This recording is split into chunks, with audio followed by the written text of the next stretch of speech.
Bienvenido y bienvenida al podcast de Clara Blanes, donde conocerás al humano que está detrás del personaje de nuestros invitados e invitadas, a la vez que te desgranaré las pepitas de oro que te ayudarán a elegir desde dónde quieres vivir tu realidad, desde la ansiedad o desde la tranquilidad. Además, puedes obtener un 15% de descuento en tu primera sesión de coaching conmigo, acceder a todos los episodios completos y a contenido de valor como meditaciones, clases de yoga, talleres, como registrándote gratis en mi web www.clarablanes.es/usuarios-login.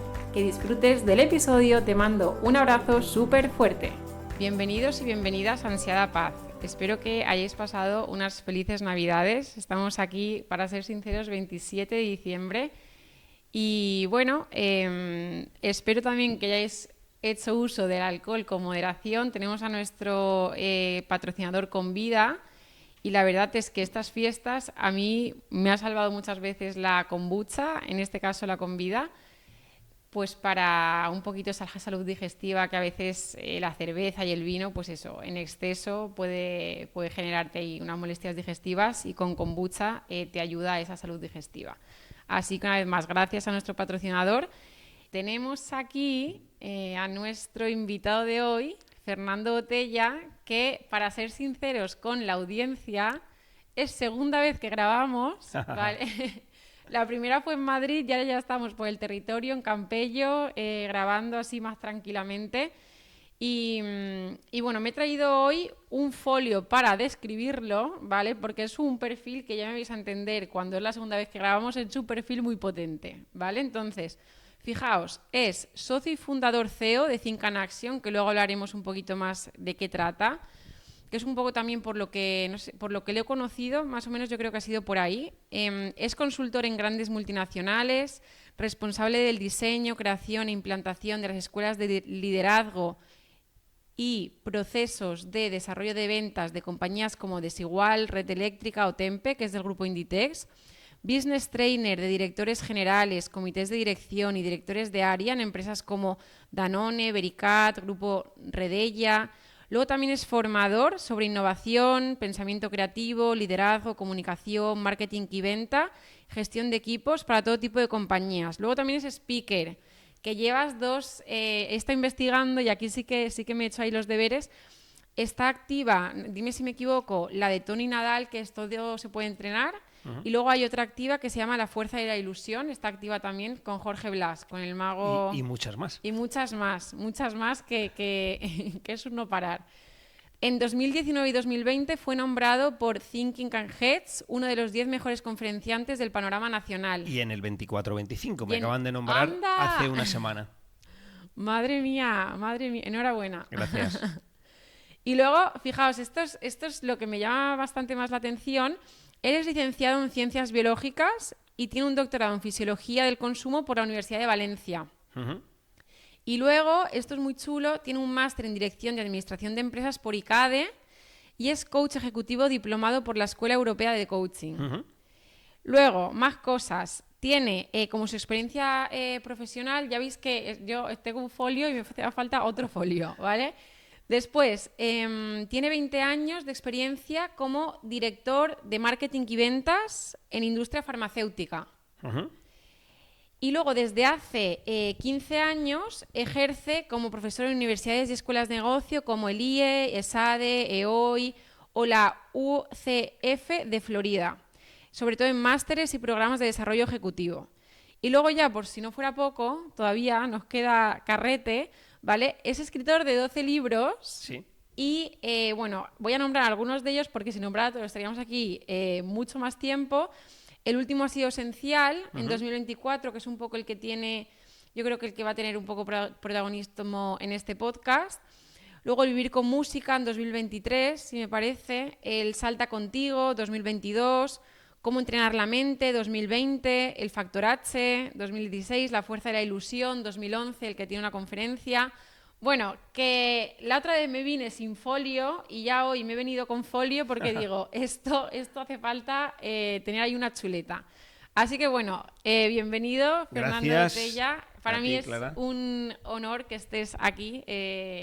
Ya como digo, sin desmerecer a los anteriores invitados, ¿no? Pero sí que es verdad que tienes con mucha trayectoria en este sector y al final, pues eso, uno hay que venirse preparado con todas las herramientas para poder sacarte el máximo partido. Gracias a ti por invitarme. Gracias a ti por invitarme. Y de verdad, no es tan importante. Eso es biografía todo. Y está bien, se le llama currículum, pero de verdad que no es tan importante. Yo me quedaría... de nada. Yo me quedaría... Cuando... Es que yo tengo muchos temas por los que tratar, ¿vale? Entonces no me quiero aturullar. Y empezaría de todo aquello, ¿no? Porque tengo curiosidades también, por salir un poco del guión también, porque a mí lo que me impresiona un poco es que yo te hacía, sí, una confesión así a micro abierto, pero sí, lo que me impresiona después de haber leído el libro Esencial, ¿vale? Es que leyendo tu biografía es como que te imaginas como, vamos a decirlo, un tiburón de empresa, ¿vale? Un tiburón en empresas, ¿no? Que se sabe mover, qué tal, como con tal, pero luego lees el libro Esencial, ¿no? Y como que es una persona como muy sensible, muy tierna, ¿no? ¿no? Que abraza un poco.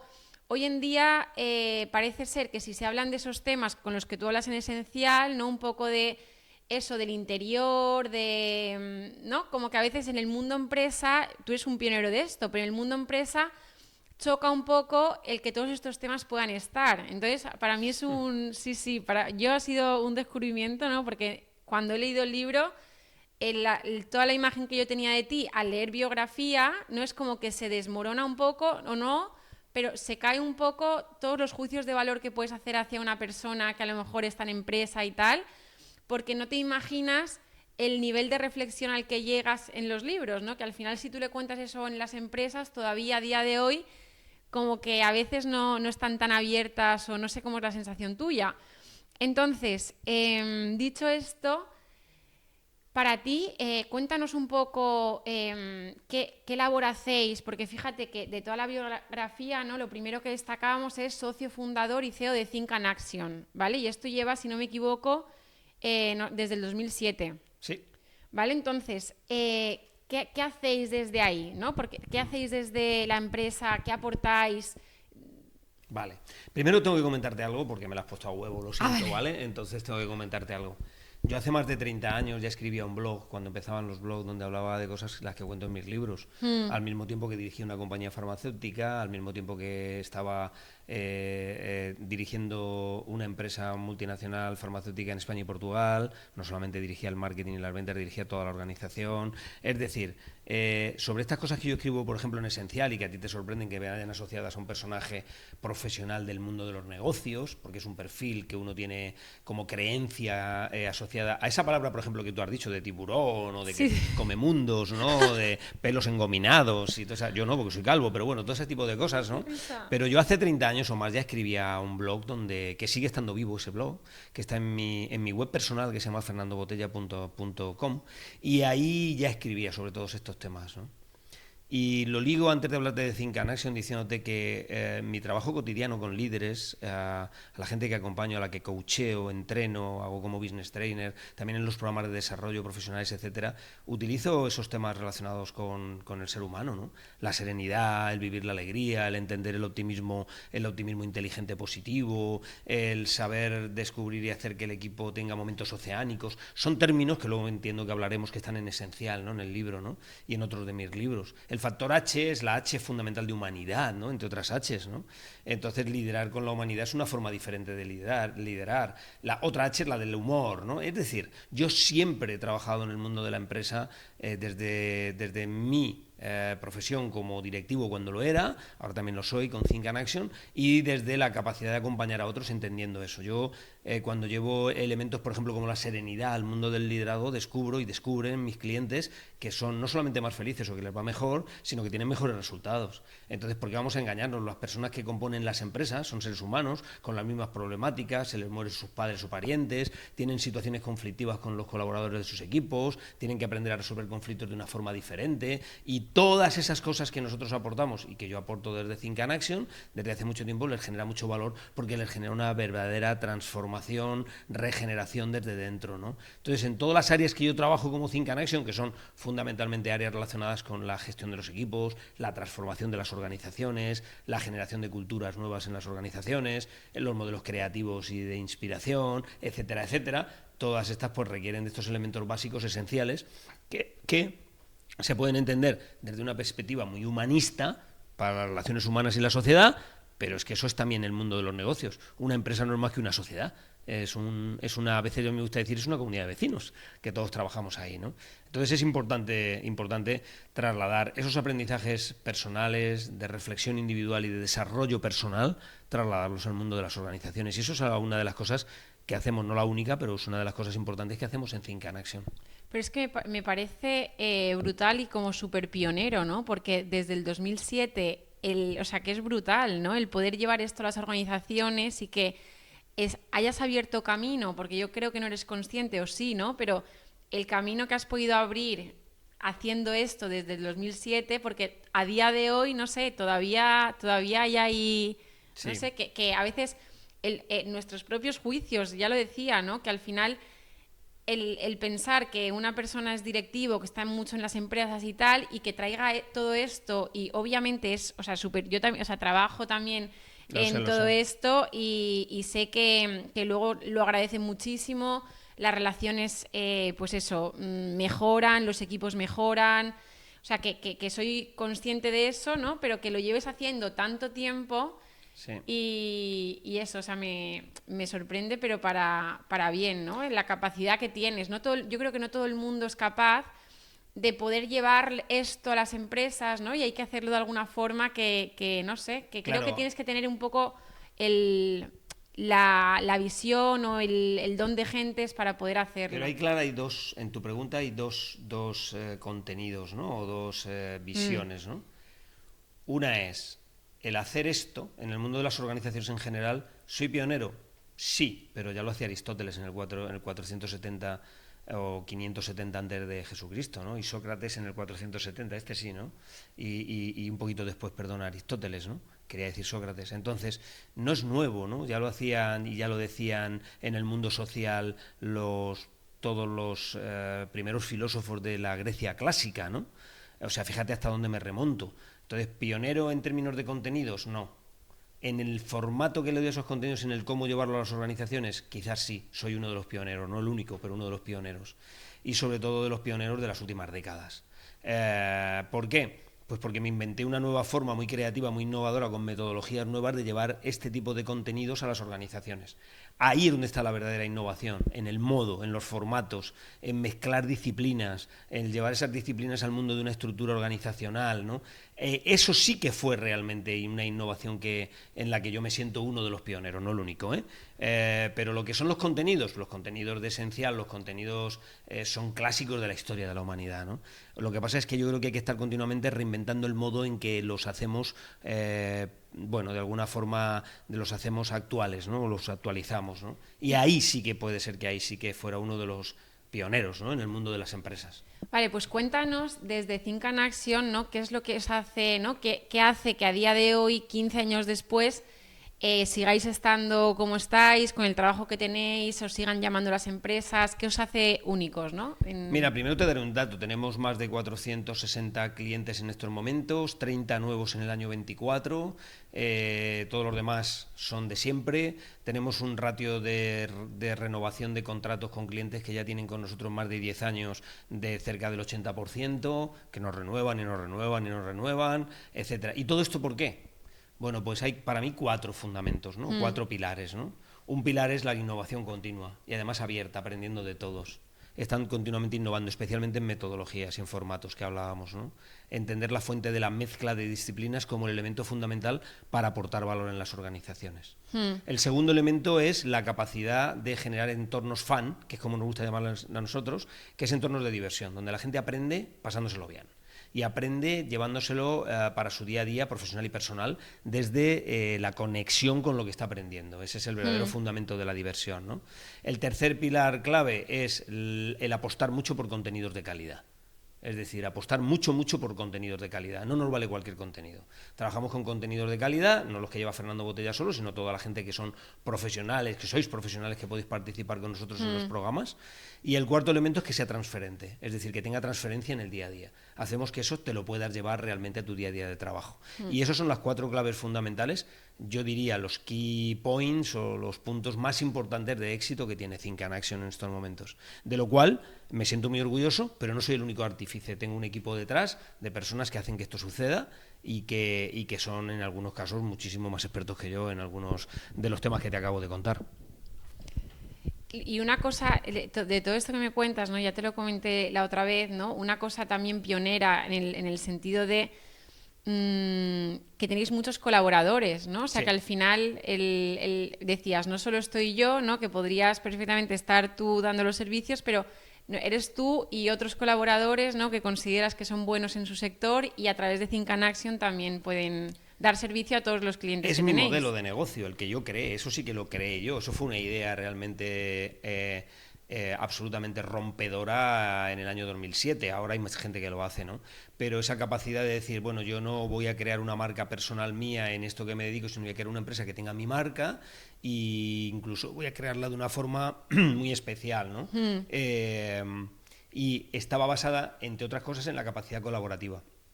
Es decir, el talento no lo tengo yo, no yo solamente, no me pertenece a mí, el talento circula en la vida, en el mundo, en las empresas también, en las organizaciones, y lo que se trata es de rodearte del mejor talento, de los mejores para los diferentes temas, rodearte de expertos, de gente con contenidos buenos y ofrecerlos a nuestros clientes, ofrecerlos al mercado, ¿no? Y esa es una de las claves de éxito de Think and Action, ¿no? Tener un panel de colaboradores muy poderosos, muy potentes. Que he estado bicheando en la web y son muchos y muy potentes. Sí. Sí, vale, sí. fíjate que aquí ya va, porque voy a intentar ir extrayendo herramientas para gestión de estrés y ansiedad, que ya digo que es que en el libro muchísimas claves que tocas ya te ayudan mucho a eso, porque abogas mucho por, bueno, no me quiero meter todavía ahí, ¿no? Pero abogas mucho porque sí, la meditación, el mindfulness, el yoga, todas estas herramientas que ayudan también, o sea que en el libro ya esencial hay muchísimas claves que las puedes adoptar y te ayudan a bajar ese cortisol, eso ya lo digo por descontado. Pero has dicho una cosa que si me permites, la voy a extraer, que es, has hablado de comunidad, ¿no? Incluso en la empresa tú llevas la comunidad un poco a la empresa en el sentido de que no vas tú solo a ofrecer esos servicios, sino que vas con una tropa de colaboradores, ¿no? Que ofrecen los servicios. Y hablábamos, no sé, tú lo sabrás también, que al final cuando vamos en comunidad se libera esa oxitocina, ¿no? Y al final como que la gestión del estrés, del día a día, del trabajo se hace como mejor, ¿no? Entonces es que hay, y esto ya la respuesta un poco se entrevé, ¿no? Pero ¿qué es lo que qué le ha aportado esa comunidad a Think and Action, ¿no? O sea, ¿qué le ha permitido, o sea, cuán relacionado está el éxito de Think and Action con la comunidad que lo, ¿no? O sea, un poco... Es directamente proporcional. Yo, si tuviera que poner un porcentaje, diría 100%. Es decir, en términos de participación de éxito. Think and Action no sería lo que es conmigo solo. Sería otra cosa. Pues tú tienes tu marca personal. Tengo mi marca personal y soy un producto de Think and Action, ¿no? Un producto entre comillas, pero un producto. Y los contenidos que yo tengo son un producto y los métodos de trabajo de Think and Action. Tanto en el área estratégica, de desarrollo de la propia empresa en sí misma, de Think and Action, como a la hora de trabajar para nuestros clientes. Pero el éxito fundamental de Think and Action está en eso que tú llamas esa comunidad, ¿no? Ese panel de participantes. Yo te diría que hay como 2 áreas fundamentalmente. Un área es todos los participantes que forman parte de que traen sus contenidos y que aportan sus contenidos generosamente para nuestros clientes y que forman parte de alguna forma de ese panel que nos ofrecemos en nuestra oferta profesional a todos los clientes, ¿no? Potenciales y actuales. Y otra cosa también es la parte administrativa y de gestión interna, que tengo un equipo que es también una comunidad en sí mismo muy poderoso, que conoce mucho este modelo de negocio, que tiene una relación con los clientes muy poderosa, que trabajamos en una metodología también entre nosotros muy de sentirnos todos parte de todo, ¿no? No tenemos departamentos estancos, no tenemos feudos como muchas empresas, no tenemos silos. Todo eso también lo notan los que participan con nosotros y lo notan nuestros clientes. Digamos que tenemos un entorno 360 grados muy con un modelo abierto. Y luego trabajamos con nuestros clientes en un modelo muy co-creativo. El cliente forma parte también de la creación del propio proyecto que le ofrecemos a él. Y ese modelo creativo es como una especie, nosotros nos gusta a veces contar una especie de viaje. Lo preparamos juntos, hacemos el viaje luego juntos y seguimos después teniendo los recuerdos y los aprendizajes de ese viaje que hemos hecho juntos, ¿no? Hay un antes, un durante y un después, que se mantienen para generar ese fenómeno wow, ese fenómeno de aprendizaje continuo, ese fenómeno un poco de clave exitosa de lo que es Think and Action. Y eso es lo que ha funcionado. Y cuando llegan clientes nuevos, como este año, 30 clientes en el año 24, pocas empresas en el sector nuestro consiguen 30 clientes nuevos, o sea, aparte de todo lo que hemos trabajado con todos los demás, pues ¿sabes lo que pasa? Que esos 30 clientes pues ya nos están pidiendo cosas para el año 25, muchos de ellos, estamos renovando proyectos que estábamos trabajando con ellos, unos vienen del 24 y pasan al 25, digamos que generamos una especie de película de continuidad, ¿no? Un viaje que hemos ido a una instancia, a un lugar y que nos apetece ir a otros juntos. Entonces está todo por hacer casi siempre, ¿sabes?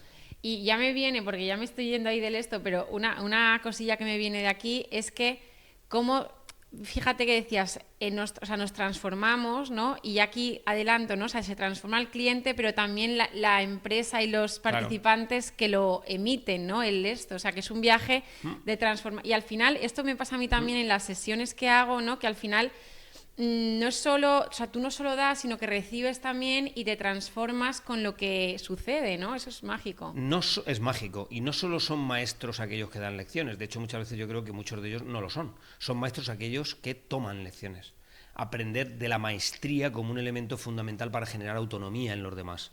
Y eso es clave, porque la gente que es verdaderamente maestra es la gente que está continuamente aprendiendo gracias a los demás. Nosotros cada vez que hacemos al final de semana, que lo hacemos todos los viernes, un resumen de la semana, siempre damos gracias a nuestros clientes en ese resumen final del viernes por la tarde o sábado, pretendiendo decirles algo que es clave. Gracias porque hemos aprendido por estar con vosotros, hemos crecido juntos y los proyectos los co-creamos, como te decía, juntos. Incluso en la fase previa, antes de que algo empiece a veces en relación a un cliente, un proyecto, incluso en la fase previa, nosotros somos muy de construir contenidos juntos, de crear metodologías juntos, de hacer que el cliente forme parte en la mayor parte de las ocasiones también de lo que va a ser luego el desarrollo de su propio programa, y todo esto es una forma diferente absolutamente de trabajar.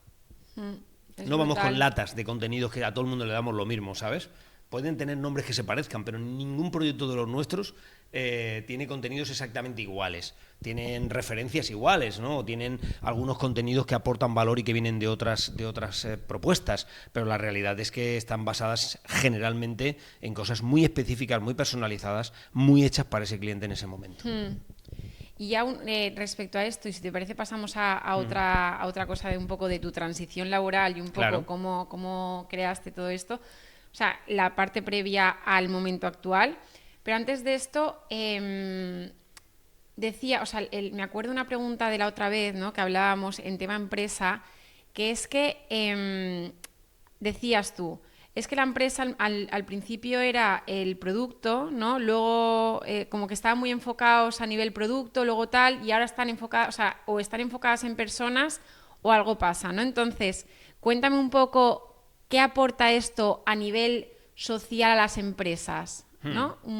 Es muy interesante la pregunta que me haces aquí, Clara, ¿eh? Si al menos la llevamos al territorio que voy a contestarte, ¿no? Porque yo creo que las empresas están, y por lo tanto los profesionales que formamos parte de las empresas, incluye obviamente la mía, están para hacer un mundo mejor y para que socialmente estemos mejor todos. Están para aportar valor a la humanidad, al universo, al mundo, llámale como quieras. Al mundo a veces es el mundo del metro cuadrado, cercano donde uno vive, ¿no? Si hablamos de una empresa pequeñita de un pueblo, por ejemplo, ¿no?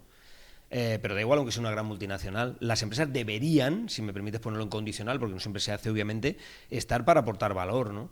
¿Y cuál es la mejor forma y la más cercana de aportar valor desde una empresa? Empezar a aportarle valor a los individuos que forman la empresa. No olvidemos que los clientes suelen ser también individuos, ¿no? Y que son individuos, lo digo obviamente en plan cachondeo, y que son individuos que forman parte de la organización. No existe una organización pública ni privada sin usuarios o clientes. No es posible. Entonces, ¿qué significa eso? Que tener esto muy claro es trabajar realmente para que eso suceda. Entonces, da igual que tú lances un producto y que el producto sea de mucho éxito, un servicio muy concreto, un bien. Lo importante es que sepas que detrás de eso siempre hay personas que toman decisiones de estar contigo, que te dicen sí quiero. Y cuando te dicen sí quiero, se produce una relación de interdependencia superpoderosa. Y esa relación hay que cuidarla. Y hay que cuidarla para que sea bueno para todos. Esto es clave. Entonces yo creo que las empresas que entienden esto les va mejor, sin ninguna duda. Fíjate, me ha venido, ¿no? O sea, el producto, luego estaba el cliente, ¿no? Y luego las personas. Y un poco las empresas que abogan por este tipo de formaciones, estas transformaciones, se transforman a ellas y a las personas que las componen, ¿no? Para luego ofrecer eso también a los clientes. Claro, si tú no tienes algo, no lo puedes dar. Esto es una máxima que decimos muchas veces. Nadie da lo que no tiene. Por lo tanto, qué bueno aprender a tener nosotros, a ser nosotros, ser de verdad, a cambiar lo que hay que cambiar para luego poder ofrecer. Y luego lo ofreces en modo de producto, o lo ofreces en modo de servicio a tu clientela, ¿no? Pero lo importante realmente es si estás preparado para hacer las cosas de una forma diferente, ¿no? Y además luego hay una exigencia interna en las organizaciones que es puramente competitiva también y que hace que tengamos que estar a la altura de las circunstancias del momento actual, social, vital. Estamos en un cambio de época, absoluto. Entonces, en este cambio de época que estamos viviendo, no en una época que esté llena de cambios, no, en un cambio de época, que esto han habido tantas a lo largo de la historia de la humanidad, y nos ha tocado a nosotros vivir una. Entonces, ¿qué significa? Que las organizaciones o se transforman entendiendo qué es lo que está pasando en este cambio de época actual, o se quedan desactualizadas, con lo que eso significa. Muy potente. Y fíjate, vamos a pasar ahora de esto, porque también me da mucha curiosidad, tú eres biólogo. Sí.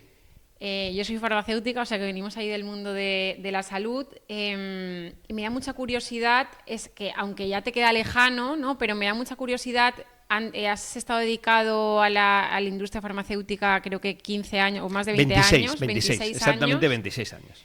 Y allí eras director de marketing y ventas de... Bueno, el último puesto fui el responsable de España y Portugal de una farmacéutica. Pues fíjate que estando ya, yo creo que vamos a decir, en el prime, ¿no? De industria farmacéutica, de repente ya parece que lo tienes ahí ya todo tal y de repente decides dar un cambio. Entonces, eso, ¿qué motivo interno, ¿no? Porque el externo no había, ¿no? Entonces, ¿qué motivo interno, o sí, no lo sé, te hizo apostar por esto y un poco empezar un poco de nuevo, ¿no? En el 2007 es empezar... Sí. Bueno, yo estaba muy bien en la industria farmacéutica, estaba siendo un profesional reconocido a nivel nacional, también a nivel internacional, había tenido muchas participaciones y experiencias internacionales, estuve durante un tiempo viviendo en New Jersey, cerca de Nueva York, dirigiendo desde allí unas historias, había estado en Disney, trabajando, que esto no sé si lo sabes, pero estuve mentorizado por el presidente ejecutivo de Disney durante un tiempo, que se llama Lee Cockerill, que ahora es buen amigo mío, es una de las personas, mi segundo padre profesional, una de las personas uno de mis maestros, yo creo mucho en los maestros, y yo tenía una vida muy poderosa, ¿no? Entonces hubieron diferentes situaciones, algunas externas y otras internas, que me llevaron a tomar esa decisión, que no fue de un día para otro, fueron unos años, ¿no? Pero fueron diferentes decisiones. Casi te las he resumido, ¿no? En la propia respuesta, porque una de ellas fue el conocer a Lee Cockerill y lo que significaba el modo en que él tenía de entender la empresa. Ese fue uno de los motivos. Porque él era mentor tuyo. Él fue mentor mío. O sea, él era como si fuera tiempo. El Fernando Botella, que ahora puede ser de otros directivos, él era tuyo. Bueno, yo había ido a Estados Unidos a hacer un programa de formación y de desarrollo de 6 meses de duración y trabajaba desde las oficinas de mi empresa allí y al mismo tiempo daba una formación donde teníamos mentores y él fue mentor mío. Al principio él no estaba puesto en la lista de los mentores, pero terminó siendo mentor mío por exigencia mía, ¿no? O por petición mía más que exigencia, porque él no estaba en la lista de mentores, pero lo conseguí que lo fuera. Luego ya te contaré en otro momento, si quieres, fuera de micro, si quieres, cómo lo conseguí, porque es una historia chula, bonita. Y bueno, la realidad es que eso empezó a cambiarme un poco por dentro, ¿sabes? Eso fue en el año 92-93. Luego entré en el mundo de los cuidados paliativos, creamos la Sociedad Española de Cuidados Paliativos en España, con una serie de médicos, en la empresa farmacéutica en la que estaba participando de una forma muy activa, y me llevó a estar cerca de la vida y de la vida cuando termina, que es la muerte y lo que hay en el tránsito, ¿no? Eso me llevó a entender que lo más importante era también plantearnos cómo queremos que sea nuestra propia vida, ¿no? Y eso también me cambió mucho por dentro, muchos resortes.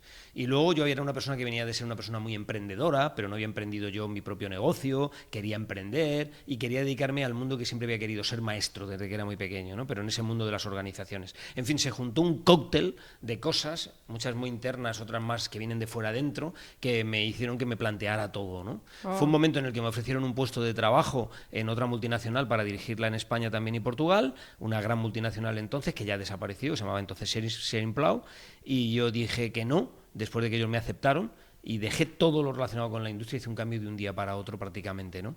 Pero era algún cambio que se venía ya trabajando desde hacía años atrás, ¿no?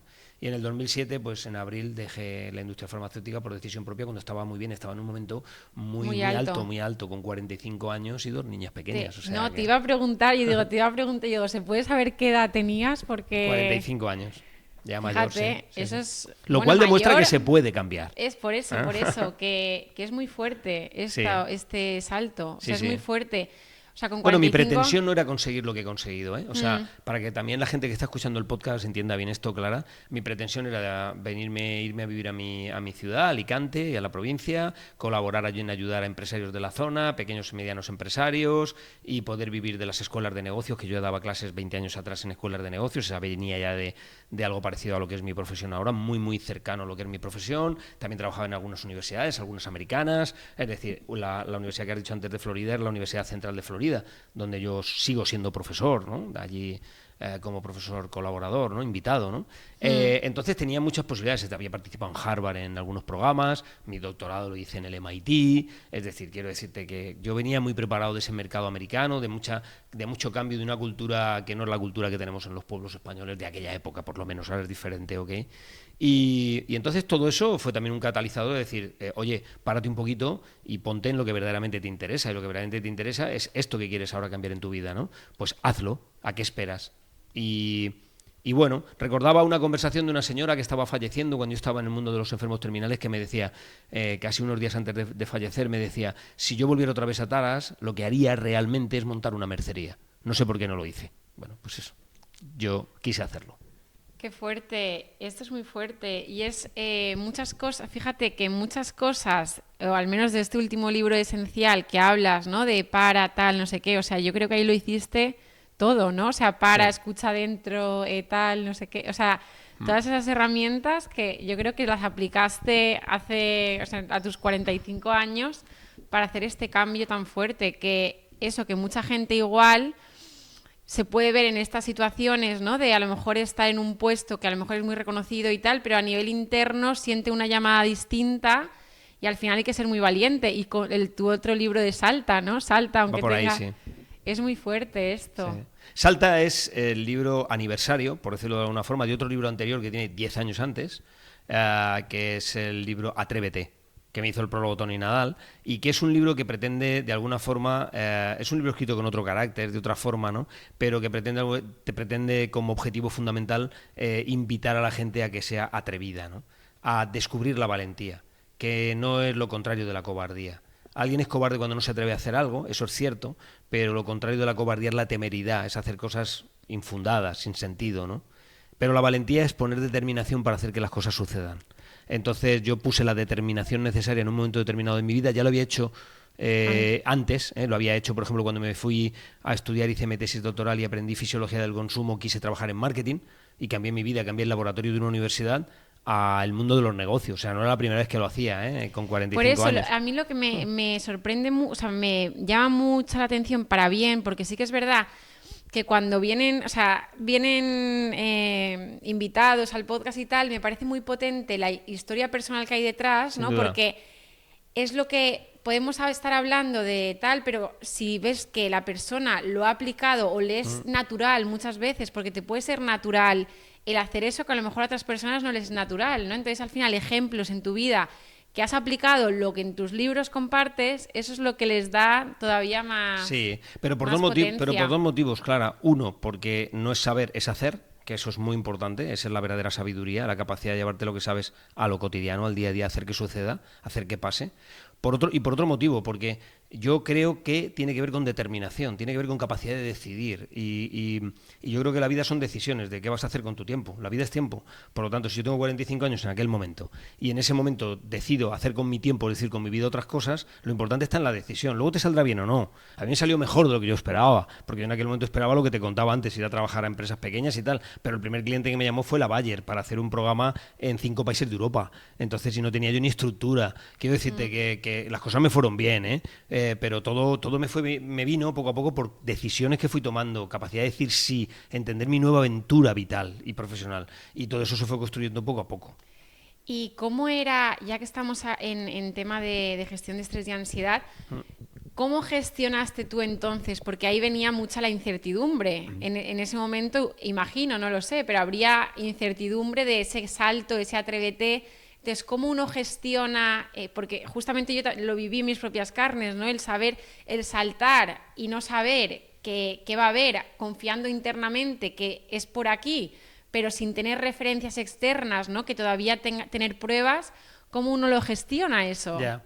Bueno, mira, yo creo que decir que en esos momentos no tuve ninguna ansiedad, en términos no patológicos, sino en términos más cotidianos del día a día, sería engañarte. Obviamente tuve mis estados de angustia, si no queremos llamarle ansiedad, o de cierta preocupación, ¿no? Pero ¿cómo lo gestioné fundamentalmente? Pues haciendo o utilizando dos claves fundamentales. Una, no dándole más peso a las expectativas de lo que las expectativas deben de tener. Es decir, trabajar con expectativas casi del día a día. Trabajar con expectativas que tuvieran que ver con o mucha proximidad o una ambición muy próxima a la realidad que vivía. Eso por una parte.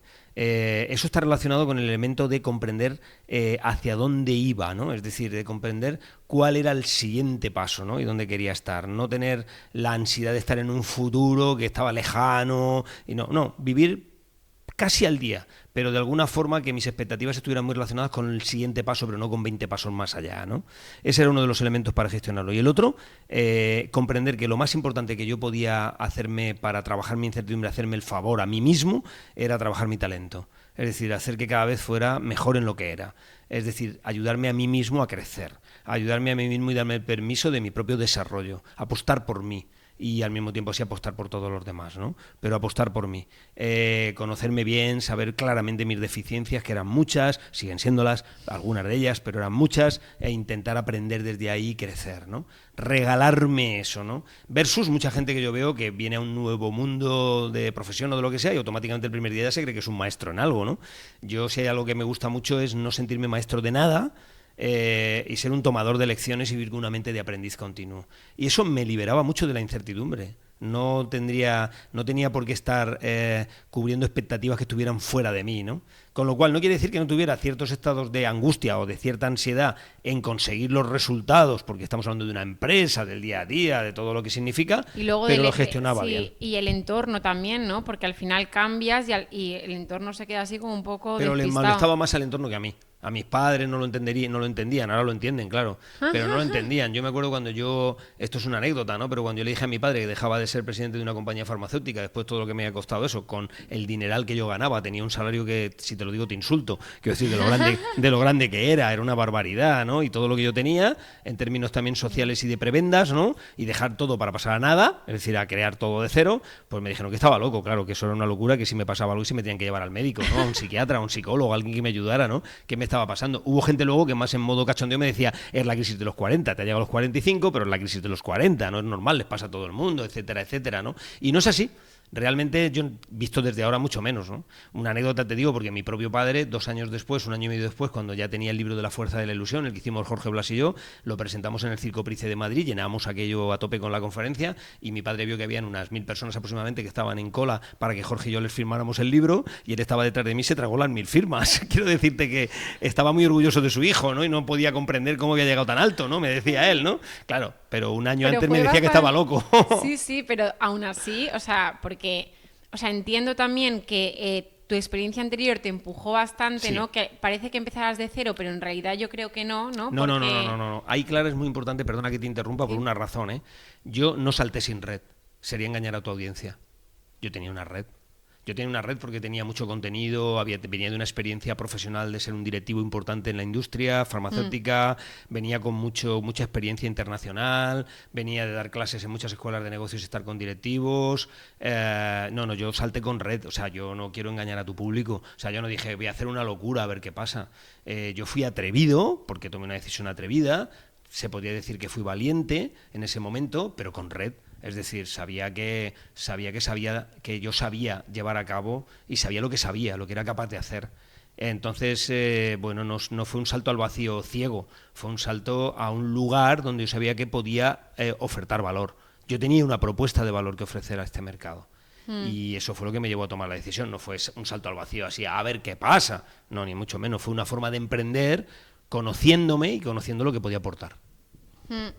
Y fíjate que has dicho, por recoger un poco las claves del estrés y la ansiedad que has dicho la primera, que es como vivir, o sea, vivir el momento al presente, ¿no? Sí. Que yo eso también la apliqué muchísimo, decir, me centro en este mes, pero no viro mucho más allá. Eso es. Entonces eso me ayudó muchísimo. Y la segunda que has dicho, ¿cuál es? No sé Cuidarme cuál es. a mí mismo, Ah, con sí, mi cuidar, talento, eso. hacerme crecer, El estar continuamente aprender. el darte permiso, ¿no? Sí. Darte permiso, darte tus tiempos, darte, Claro. ¿no? Claro. Has dicho una cosa muy, al final el creer en ti, ¿no? El creer Totalmente. en ti. O sea, el Totalmente. creer en ti. Yo fíjate que creer en ti, sí, pero lo alimento de otra cosa, el creer en ti. Creer en ti y por eso le llamo cuidarte, pero que es lo mismo. Creer en ti es realmente apostar por ti, que no es lo mismo, porque cuando apuestas por ti no va porque creas porque crees que tú eres muy fuerte y que sabes mucho y tal, sino todo lo contrario, porque te dices qué más necesito aprender, qué es lo nuevo que está llegando a este mundo en el que yo me dedico, cómo tengo que enfocarme de nuevo, cómo puedo innovar, cómo me puedo cuestionar lo que estoy haciendo, cómo no me asiento en el éxito, sino que aprendo del fracaso, cómo soy capaz de gestionar mis errores y desde ahí avanzar. Es decir, creer en ti es currártelo. Mucho, además. O sea, esforzándote A tope. A mí me sale como poniendo toda la carne en el asador, Totalmente. ¿no? O sea, todas tus... apostarlo todo, ¿no? Hasta el punto de que algunas veces he llegado a decir, luego cambié un poco el concepto, pero no ha cambiado mucho, que de alguna forma aposté por mí obsesivamente. Porque eso es muy importante. Yo creo que todos tenemos que apostar obsesivamente. Para que salga algo. Sí, sí. A ver, lo cual no quiere decir que no hiciera otra cosa en mi vida. Desde esa perspectiva es desde donde no me gusta ese término, ¿no? Pero desde la perspectiva profesional y de lo que yo hice, aposté por mí obsesivamente. O sea, quise darme el permiso de verdad de hacer que las cosas que yo necesitaba que pasaran. Y puse mi mejor hacer, mi mejor versión. Lo bueno es que sigo poniéndolo, es decir, que ahora que se supone que ya he tenido ciertos éxitos, tengo cierto reconocimiento, más o menos los clientes valoran nuestro trabajo de Think no solamente mío, de todo el equipo, etcétera, pero yo sigo pensando en que, Te has quedado con me quedo con ese modo de actuar. Hacer, Sí, no me he relajado, en eso. De hecho, cada libro que he escrito me gusta más que el anterior, aunque respeto los anteriores y cada vez me lo trabajo con mayor exigencia. No voy a menos en ese sentido. Tampoco es que me tenga que agredir con la obsesión, no es eso lo que quiero decir, porque si no, entonces me generaría ansiedad y me generaría un estrés innecesario, ¿no? Pero sí trabajo mucho el EU3, ¿no? Esa tensión necesaria para que las cosas sucedan, claro. Yo no salgo a un escenario pensando que me va a ir bien.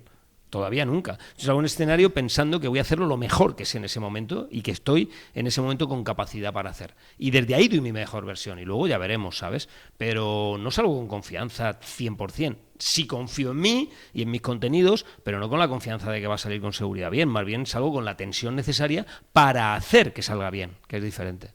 Eso es muy potente y muy importante porque, o sea, el seguir con la misma... vamos a decir humildad, ¿no? O humildad, porque al final si tú crees que lo tienes todo tal, a lo mejor pues no te lo preparas, ¿no? Tal o cual. Y con la mente de discípulo.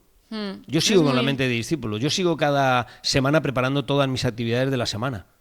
Es decir, yo dedico tiempo durante la semana, a principio de la semana, para preparar, a veces incluso algún fin de semana, para preparar las actividades y los contenidos de la semana siguiente completa. Y lo sigo preparando todas las semanas. No doy por hecho que voy a entrar en casa de un cliente, por decirlo de alguna forma, o en un escenario si quieres, a contar cosas que ya sé.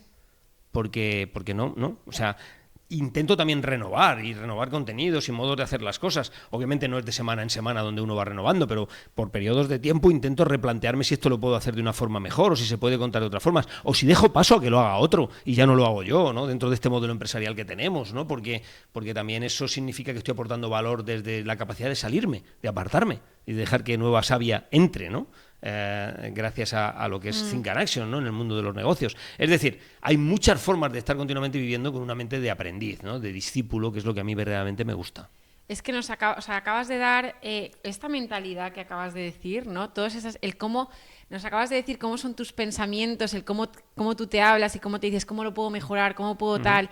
O sea, al final nos acabas de dar las claves un poco de que algo o sea, de que algo tenga más probabilidades de que vaya bien, ¿no? Que al final o sea, estamos diciendo, oye, esto no es porque esto haya caído así, sino que es que detrás de eso, mira qué forma de pensar hay, ¿no? Y todavía, imagínate esa mentalidad desde el 2007 hasta ahora, esa mentalidad repetida hasta ahora, o sea, nadie te garantiza que vaya bien, ¿no? Pero ahí estás dando muchas papeletas a que salga mal, ¿no? Entonces, claro. Es muy potente. Yo creo que es una mentalidad que está descrita, ¿no? Como mentalidad de crecimiento o mentalidad de abundancia, pero también tiene un componente clave, ¿no? Que es el no creerte nunca nada. Es decir, el más que creerte algo, el cuestionarte. Entonces, cuando uno pasa al cuestionamiento, tiene más posibilidades de encontrar nuevos caminos. Y yo te quería preguntar, porque ya vamos a pasar un poco más a la... es que me hila muy bien esta pregunta con lo que te quería preguntar, que es... ¿quién te ayuda a ti a que esto no pase? O sea, ¿quién te ayuda a ti a tener los pies en el suelo, en la tierra? O sea, ¿cómo lo haces? Porque fíjate que esto está muy bien, esta mentalidad, pero cuando el exterior ya tienes ese reconocimiento, ya te dice, ya tal, y tus resultados son buenos, ¿cómo lo haces? Normalmente a través de tres vías, ¿no? Una vía está dentro de la propia empresa, es rodearme de colaboradores, que más que colaboradores son amigos, compañeros y gente que está conmigo toda la vida. Algunos de ellos llevan toda la vida desde que montamos la empresa. Que lo que hacen realmente, está tocando el timbre de mi casa, que lo que hacen normalmente es ponerme en tela de juicio todos mis criterios. Me cuestionan, me ponen en tela de juicio. O sea, el equipo, el núcleo. El núcleo. Especialmente una persona que es Estela Sánchez dentro del equipo, que es la persona que lleva conmigo casi todo el tiempo y que no me cuestiona, no me aplaude nunca, que va, todo lo contrario, me provoca, discutimos muchísimo. Pero me encanta estar rodeado de gente, esta frase no es mía, ahora te diré quién es, me encanta estar rodeado de gente que cuestione mis ideas. Jack Welch, que es el que decía esto, el expresidente de la General Electric, decía, cuando en una sala dos pensamos igual, uno de los dos sobra. Y él además añadía, y como yo soy el presidente, ¿sabes quién?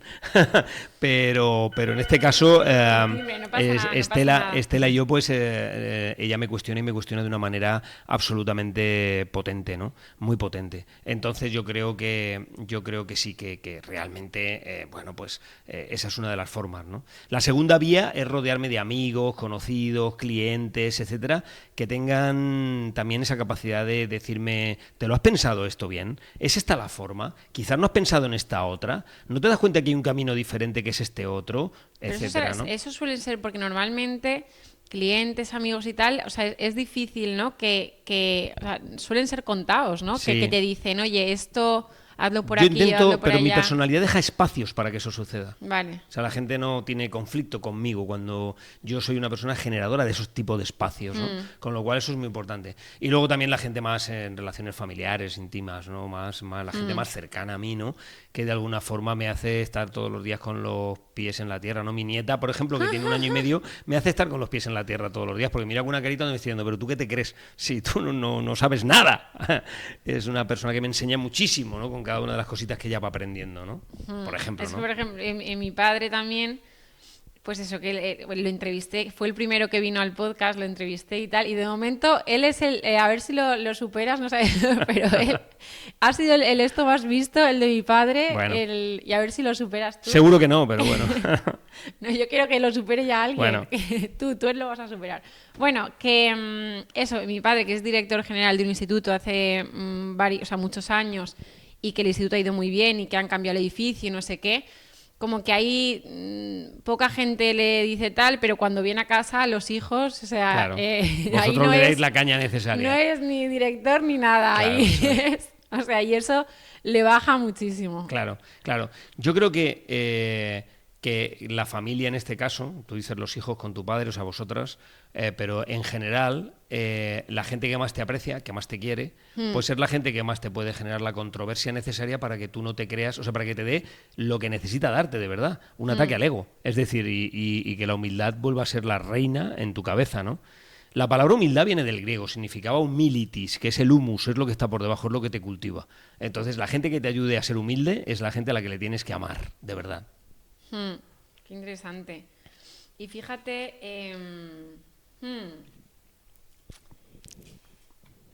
El tema de, esta es otra pregunta, ¿no? Que en todo este proceso, ¿no? De tal, porque sí que es verdad que yo creo, no sé, bajo mi punto de vista, o como yo lo estoy viviendo ahora, es como que a veces el proceso de emprender, de generar algo, no sé qué, como que puede ser muy solitario a veces, no lo sé, o así lo siento yo. Entonces, ¿quiénes son, o sea, como las personas, no tiene por qué ser familia igual, pero ¿quiénes son las personas no sé, más importantes para ti en todo este proceso, ¿no? En el proceso de emprendeduría mío, iniciático cuando empecé y ahora, que sigo emprendiendo, cada 2 por 3, siempre lo enfoqué en los clientes. Les hice partícipes a ellos. Es decir, yo en las personas que siempre me he apoyado más, y luego gente de mi equipo que se incorporó en la empresa siguió la misma política y además creen lo mismo, son los clientes. Por una razón, porque escuchando a ellos, observando a ellos, estando con ellos, no frente a ellos, estando desde dentro en sus organizaciones, viviendo sus vivencias, ocupando los espacios que ellos nos conceden, etcétera, etcétera, es donde realmente uno más se cuestiona cosas, aprende y realmente se abre la oportunidad de seguir creciendo, ¿no? Y desarrollándose. Entonces, no me he apoyado tanto en nadie como en mis propios clientes. Y además he trabajado con metodologías que han permitido, co-creativas, como te decía antes, que han permitido que ellos puedan participar de la creación de mi empresa. O sea, ellos de una forma u otra han ido construyendo la propuesta de valor nuestra y lo que son nuestras ofertas, lo que es nuestra oferta, nuestra cartera de negocio. Entonces, ellos de alguna forma han construido mi empresa. Más, yo te diría, que yo. Es curioso esa forma de... Es que es el cliente el que está en el centro de todo. Pero es el cliente de verdad, no como una frase hecha. Muchas empresas hablan del cliente en el centro de todo, el customer centricity, todas estas cosas. Pero luego hacerlo, no todo el mundo lo hace. Nosotros en Think and Action intentamos ser coherentes con eso. Y yo personalmente también. ¿Qué significa ser coherentes? Si nosotros intentamos ayudar a las organizaciones a que el cliente esté en el centro de todo, pues nosotros hemos hecho que de verdad en Think and Action nuestra empresa sea el cliente el que manda. No manda Fernando Botella. Manda de verdad. Toma decisiones, nos ayuda a crecer, co-crea con nosotros productos para nosotros. Hemos llegado a tener experiencias de clientes que nos han ayudado a crear productos que luego ellos no han utilizado, lo han utilizado otras empresas. Y luego también me he rodeado, porque sería injusto no decirlo aquí ahora, es el momento de decirlo, me he rodeado de gente de otros mundos. El mundo de la acción, del teatro, de la actuación, el mundo de la magia, el mundo del deporte, el mundo múltiple, ¿no? De la música. O sea, me he rodeado de mucha gente que trae otras disciplinas a mis disciplinas y esa capacidad de mezclar disciplinas siempre ha sido, primero, muy particular y diferenciadora de Think and Action y en concreto mía, no solo en mis conferencias, sino en programas, etcétera, que hacemos en empresas, y también ha sido muy poderosa en términos de agilizar la creatividad dentro de las organizaciones. Fíjate, otra pregunta que no viene muy al hilo de esta, pero ¿cuál ha sido, hasta donde tú quieras decir, pero cuál ha sido tu mayor fracaso? Bueno, mi mayor fracaso, yo he tenido muchos fracasos. Es que hablamos mucho del éxito, pero hay que normalizar el fracaso. No, pero no hubiera llegado jamás a tener, comillas, los éxitos que he tenido sin tener fracasos. Pero alguno que te hayas dicho. Sí, y he tenido ¿Los cuentas o no los cuentas? Fracasos importantes. ¿Sí? Probablemente tú ahora me estarías preguntando de otra empresa que tendría que ir muy bien, que se llamaba El Despacho de Kotler, y no hablar de esa, ni la has oído, ni la has puesto en ningún sitio, ni nada, porque fue uno de mis grandes fracasos. Fue una empresa, Kotler es una de las personas más conocidas en el mundo del marketing a nivel mundial, y fue uno de mis modelos de negocio que creé y que fracasó estrepitosamente, ¿no? Por diferentes motivos. ¿Es antes de este? Paralelo a Think and Action, sí, fue un proyecto paralelo, ¿no? Y fue un proyecto que no triunfó. Intenté crear otra... No, claro, es que los que no han triunfado, yo no estoy aquí contigo por los fracasos, aunque quieras que hablemos de eso. Entonces tú no hubieras venido a verme ni a hacerme estas preguntas por mis fracasos, ¿no? Pero mis fracasos han estado, ¿no? He tenido como intentos de crear 3 o 4 empresas que no han funcionado, ¿no? En el mundo de los negocios he tenido muchos fracasos. He lanzado productos cuando estaba en la industria farmacéutica rodeado de un equipo, no yo soy el único responsable, que no dieron el resultado que esperaban, y otros que tuvieron mucho resultado, ¿no? El primer producto que yo lancé al mundo, que se llama el Betadine, que todo el mundo lo conoce, tuvo un éxito espectacular, pero luego tuve otros productos que no son conocidos porque ni están ya todavía, o sea, todavía no llegaron a estar nunca, quiero decir, ¿no? Es decir, desaparecieron al poco tiempo del mercado, ¿no? Entonces yo he tenido fracasos en todas las categorías profesionales por las que he pasado. desde Product Manager a ventas, a todo, y a mi Think and Action, ¿no? Del alma. Hemos tenido fracasos, creamos a veces productos que no funcionan. En Think and Action creamos productos muchas veces que al año los retiramos. Otras veces nos ponemos cabezones intentando defender nuestra idea porque creemos mucho en ello, pero siguen sin funcionar. Es decir, hay cosas que no funcionan y nos equivocamos mucho. ¿Y cómo lo encajas eso? Normalmente hay como 3 fases en el encaje. Una primera fase que es la de hostia, qué putada, la de cómo duele, la del punch, que notas el golpetazo, ¿no?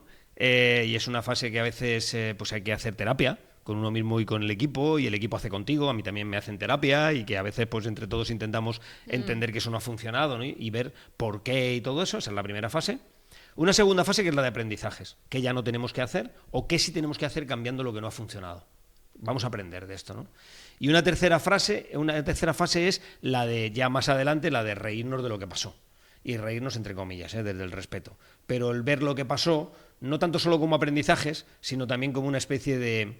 ¿Perdón? ¿Qué liada? Que sí, como una especie como de, bueno, pues esto también tiene su punto de gracia, ¿no? De película vital, ¿no? Donde uno ha estado antes. Y así, porque ya acabamos hablando de un poco de... Bueno, yo creo que muchas esencias de las que hemos hablado ahora sí que las mencionas en el último libro, Esencial. Y aquí ya dices muchas cosas, ¿no? Pero de alguna forma sí que quiero que me vuelvas a decir el cómo gestionas tú el estrés del día a día, porque fíjate que has dicho que tienes esa cosa, y sí que está la exigencia, ¿no? En sus términos más saludable, ¿no? Para que ir mejorando.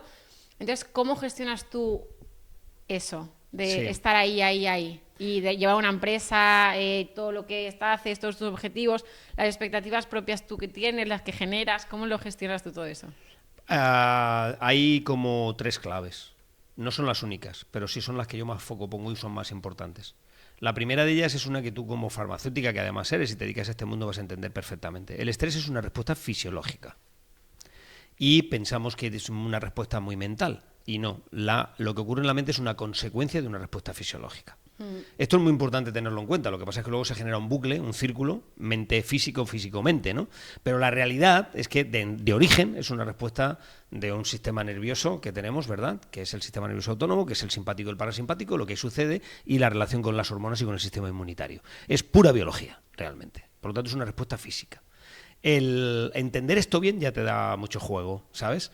Porque no solamente te da juego de que lo comprendas y ya está, sino te da juego de ver cómo te comportas. Entonces, muchos elementos que tienen que ver con lo físico, desde la práctica de la meditación o el mindfulness, desde la práctica de la respiración, incluso desde la práctica corporal, de cómo pones el cuerpo, muchos ejercicios de lo que tiene que ver con lo físico, el ejercicio físico en sí mismo, todas esas cosas que uno practica ya le ayudan a estar mejor en la parte física del cuidado de tu estrés natural. Hay un estrés que es natural, ¿vale? Esa es una de las claves. Y decías una cosa muy chula que yo también practico, y es que la técnica esta del stop, que varias veces al día, ¿no? El poder pararte, aunque sean 5 minutos, ¿no? Y respirar, hacer varios stops al día para como un poco un reset, ¿no? Del cuerpo. Sí. Una compañera mía y amiga que se llama Maite Crespo le llama pausas de serenidad. Entonces son stops. Está muy bien, ¿no? Porque son esos momentos donde te paras, reseteas un poquito con la respiración, con la postura física, incluso con la gestión de tu propia mente, de tu propio pensamiento, etcétera, ¿no? La segunda cosa que yo recomiendo y que yo me lo trabajo mucho es el lenguaje interior. Según como tú te hables, tú eres, de una forma u otra. Yo no creo que seamos lo que pensamos, eso lo ha dicho mucha gente y yo lo discuto con cierta frecuencia, lo discuto en mis libros también, sobre todo en cómo entrenar la mente, porque yo creo que somos lo que elegimos pensar, que es diferente. O sea, no somos lo que pensamos, sino lo que elegimos pensar. Y nosotros tenemos la capacidad de elegir pensar, de poner en tela de juicio a nuestra propia mente, de pensar que lo que la mente nos ofrece es solo una opción entre muchas opciones y que le podemos hacer que cree otras opciones, ¿no? Es poner la mente al servicio de nuestra vida y no la vida al servicio de nuestra mente, que es como nos han educado desde pequeñitos, a poner nuestra vida al servicio de lo que somos, de nuestra mente. Y yo he entrenado mucho mi cabecita para que la mente mía esté al servicio de mi vida y no al revés, ¿no? Y eso me libera mucho del estrés cotidiano. Y lo tercero es más de gestión tiene que ver con no agobiarme con los temas que no son urgentes y que la mente quiere o la cabeza quiere ponerles urgencia y no lo son, pues ¿por qué le voy a llamar urgentes? O las cosas que no son importantes, saber decir no, quitarlas. Es todo más la parte más de gestión con herramientas que te permite de alguna forma pues no decirle a todo el mundo sí. O sea, yo no a todo el mundo que me pide un podcast como este tuyo le digo sí. O sea que, Clara, a ti sí, pero no a mucha gente le digo sí. Digo muchos noes a lo largo del día, no tengo tiempo para todo, tengo que seleccionar, tengo que saber con quién quiero estar, tengo que saber en qué proyectos quiero estar y en qué no, y tengo que saber decidir y tomar decisiones sobre mi tiempo, ¿no? Con lo cual, el estresor, o uno de los estresores más importantes, que es el tiempo y la gestión de la agenda, sé más o menos manejarme de una forma adecuada. Lo cual no quiere decir que alguna vez me sobrepase, lo cual no quiere, como humano que soy, y lo cual no quiere decir que alguna vez me genere estados de cansancio. Pero no llega a provocarme estados de ansiedad y mucho menos patológica.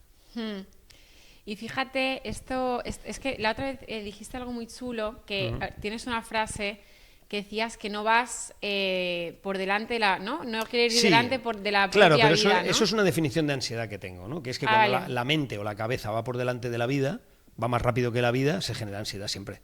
Porque es que la cabeza está por delante de lo que está pasándote. Entonces, cuando tú no eres capaz de, con estas tres cosas que te he dicho, de hacer que tu cabeza no vaya delante de tu vida, sino que tu vida vaya marcando el ritmo de las decisiones que tú vas tomando, entonces las cosas están mucho más serenas. La búsqueda de la serenidad, de la paz mental, es la clave. Y estos tres elementos son eso, la búsqueda de tu paz mental. Y habla de, esto también es muy chulo, del el tema de, porque bueno, tú estas herramientas las hablas o sea, las herramientas del mindfulness, de la meditación, dices una cosa muy chula que es, y del silencio, hablas del silencio también, sí, que todo esto sirve, o sea, para silenciar la mente, ¿no? O sea, para silenciar la... Entonces, y también hablas el tema de mente de mono, mente... Sí. Entonces, cuéntanos un poco eso, cómo puede ayudar, ¿no? Estos términos que dices tú de silenciar la mente, que a lo mejor hay gente que dice esto de silenciar la mente, cuenta un poco por ahí. Tengo un libro aquí que te voy a enseñar. Vale. Tengo un libro aquí que te voy a enseñar, a ver si lo encuentro por aquí, que es muy chulo porque en el fondo habla de lo que significa el silencio y la capacidad, bueno, lo tengo por allí, no te lo puedo enseñar ahora, pero luego te lo enseñaré a ti, que tiene que ver sobre el silencio, ¿no? El silencio no es la ausencia de ruido, ni el exceso de palabras, o sea, lo contrario al exceso de palabras, no. Uno puede estar en silencio estando hablando contigo. Porque el silencio, al que yo me refiero, tiene mucho más que ver con la capacidad de silenciar la mente para que en mi mente ahora no esté entrando otras cosas. Estoy con Clara aquí, solamente estoy contigo con esta conversación. Mi mente no está dando saltos de un lugar a otro. Eso es no tener una mente de mono y tener lo que llaman los expertos una mente de monje. Es la capacidad, así te contesto en la misma pregunta las dos cosas, es la capacidad de entender que el silencio provoca silenciamiento y que el verdadero interés que yo tengo del silencio es el silenciamiento, no la ausencia de palabras, ni siquiera la ausencia de ruido. O sea, yo puedo estar en un sitio hiperruidoso, imagínate Nueva York, un aeropuerto, una estación de tren, un metro, silenciado. Y eso se entrena.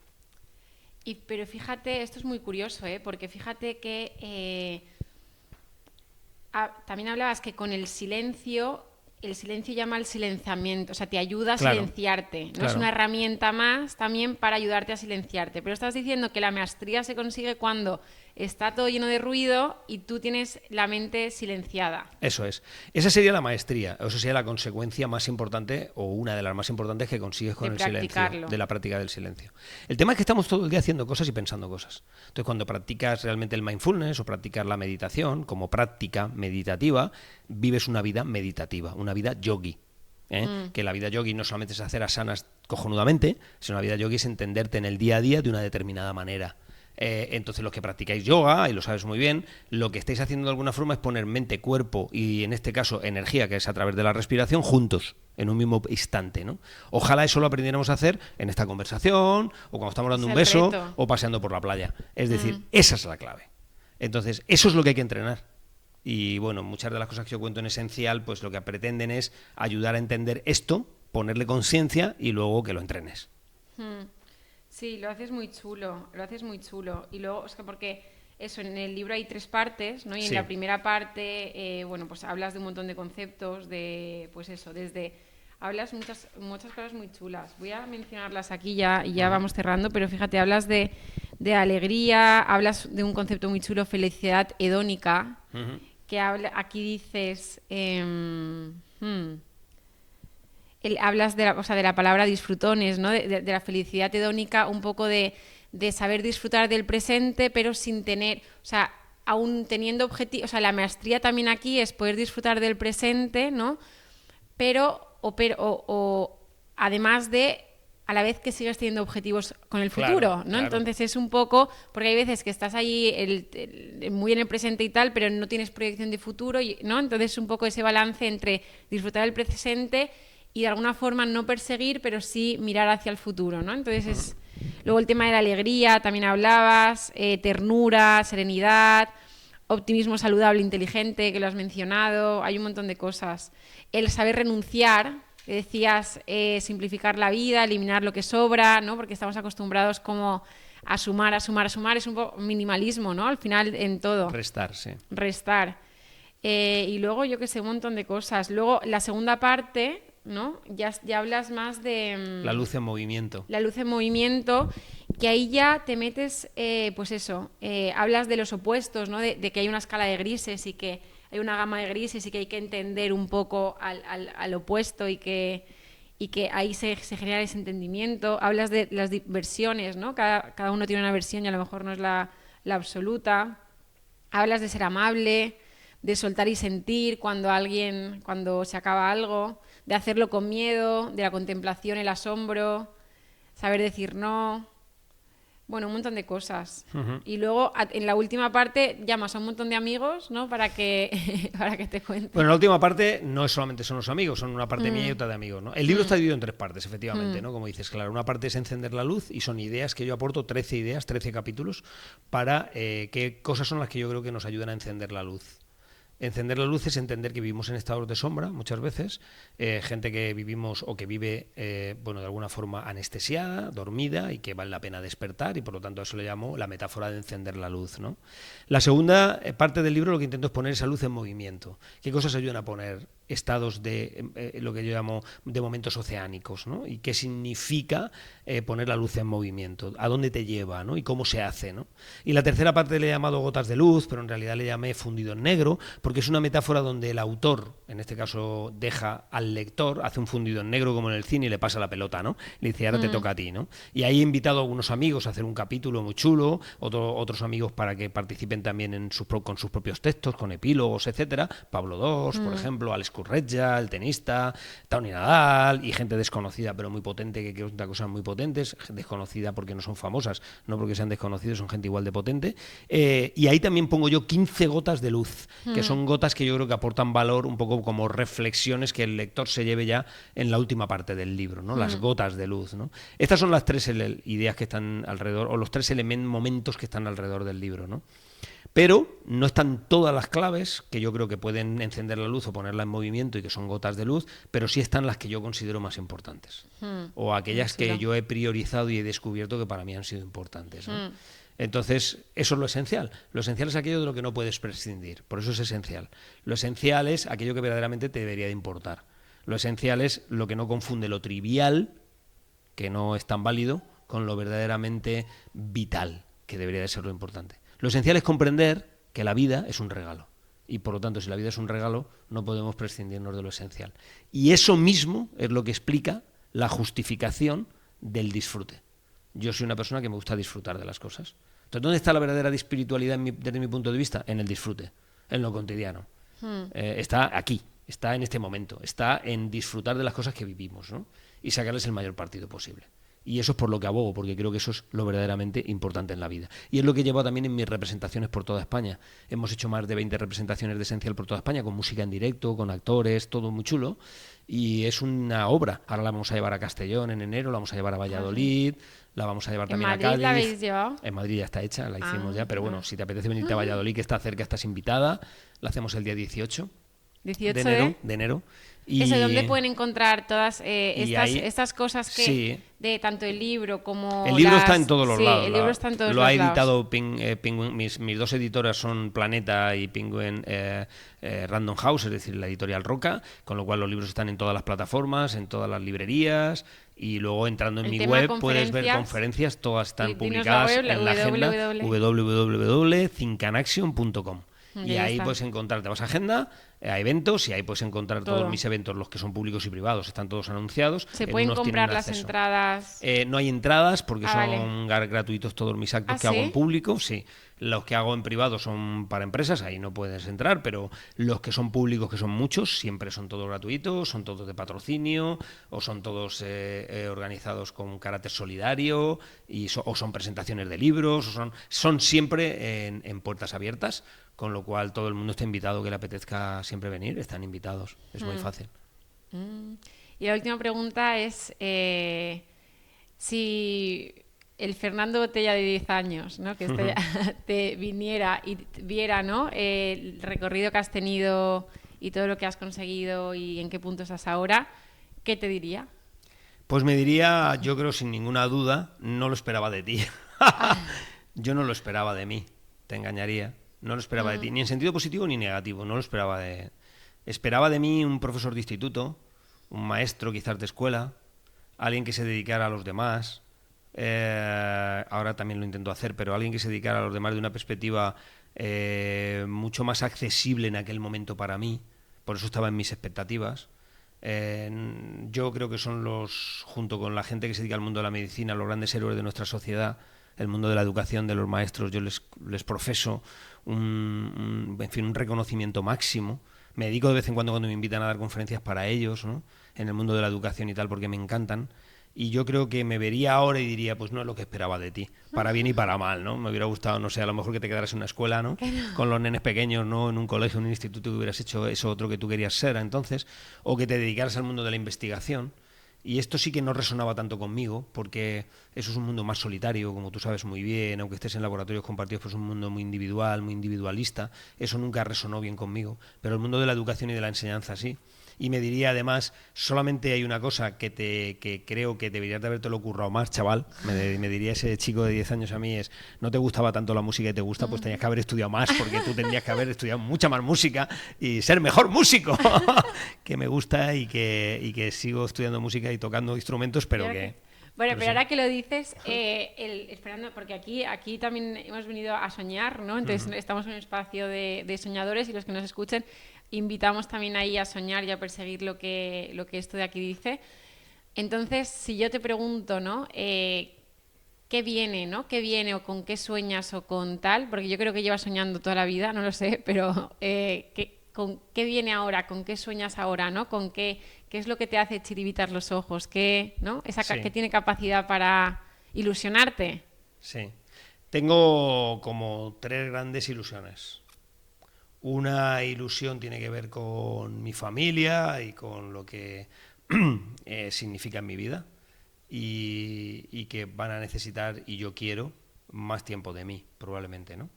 Una segunda, y ahí voy a poner lo que tenga que poner, ¿no? Lo que de mí dependa. Una segunda, por mí mismo también, ¿eh? Una segunda cosa que viene es entenderme con retiros míos. ¿Y qué significa retiros? Aquí no es tanto para otros, ni siquiera para la familia, es para mí mismo. Es encontrar espacios en lo que me queda de vida, que ya me queda mucha menos vida de la que he vivido, ¿no? Entonces, encontrar más espacios para entenderme conmigo, para encontrarme a mí mismo, más de retiro, ¿no? Y una tercera cosa, que es más en lo profesional, lo dejo lo tercero por esto, y más en lo que es Think and Action, etcétera, es saber y trabajar bien y participar en la medida, aunque no depende solo de mí, de qué va a ser de Think and Action en el futuro y de construirle el futuro que esta empresa quiere ser o que pretende ser o que quiere alcanzar. ¡Wow! Estás ahí potente. Bueno, Sí. pues con esto yo creo que nos vamos. Y bueno, un placerazo. Gracias por darme esta segunda oportunidad. Como digo, ya es el segundo día de grabación. Pero bueno, yo creo que hemos estado muy bien, muy relajados y bueno, que esto es un regalo para la audiencia y sobre todo para nosotros, que al final yo hago estas cosas, pero sobre todo cada vez que lo hago es un regalo para mí, para la persona que está, así que gracias. Para mí ha sido un regalo, así que como ahora tú lo has dicho antes, es día 27 y estamos en plena Navidad, gracias por tu regalo de Navidad, ha sido un placer. Gracias. Gracias por haber escuchado el episodio completo. También puedes agradecerte a ti el haberte dedicado este espacio para seguir creciendo y conociéndote. Y ahora te pregunto, ¿desde dónde eliges vivir tu realidad? ¿Desde la tranquilidad o desde la ansiedad? Si todavía no lo has hecho, te invito a que te registres de forma gratuita en mi web www.clarablanes.es/usuarios-login para obtener un 15% de descuento en tu primera sesión de coaching conmigo, acceder a todos los episodios completos y a contenido de valor como meditaciones, clases de yoga, talleres, para seguir acompañándote a hacer esa elección diaria desde donde quieres vivir, desde la ansiedad o desde la tranquilidad, porque te recuerdo, la realidad la creas a cada paso que das. Un abrazo súper fuerte, hasta pronto.